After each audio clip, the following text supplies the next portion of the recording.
Salut! Alors, on entame une 10e semaine. Félicitations, ça va super bien. Je suis pas mal sûre que ça va bien pour toi. J'espère que c'est... En tout cas, moi, j'ai du plaisir à continuer de t'accompagner continuellement. J'espère que toi, tu vois des bons résultats, puis tranquillement, tu vois une transformation. Tu sais que c'est vraiment, on fait un pas à la fois. Une transformation, là, ça se fait pas là, du jour au lendemain. On fait pas un 180 degrés du jour au lendemain.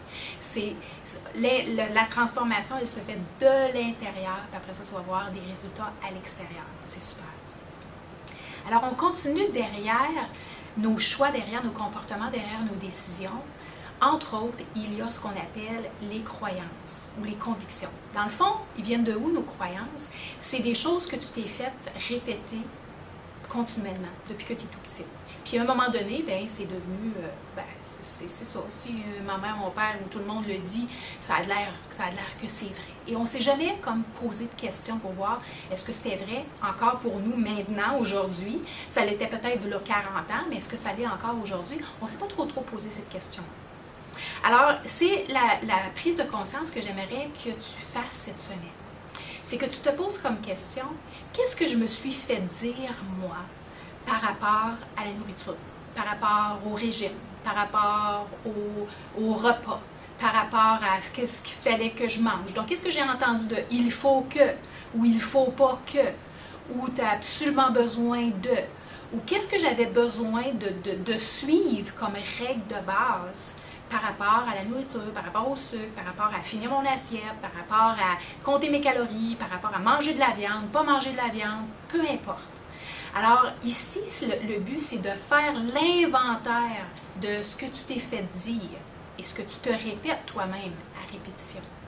Pour que demain, dans la stratégie, on va faire le ménage des croyances qui sont bonnes, c'est-à-dire qui te supportent, qui sont encore vraies pour toi, et celles qui ne le sont pas.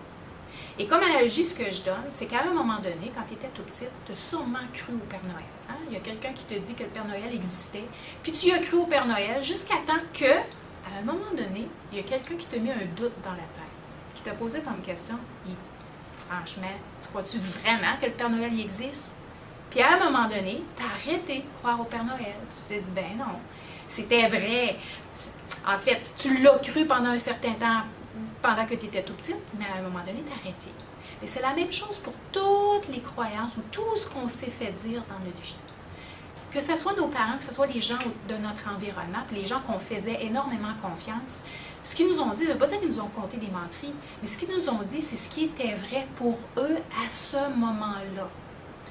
Parce que la vie et parce que notre société évolue, il y a des choses qui étaient vraies il y a 40 ans, qui ne sont plus vraies maintenant. Alors c'est pour ça qu'il est important de faire l'inventaire de ce qu'on s'est fait dire et ce qu'on se dit encore par rapport aux éléments que je vous ai mentionnés, donc le régime, le sucre, le gras, la viande, etc., etc. Et finalement se poser la question, qu'est-ce qui est vrai pour moi maintenant?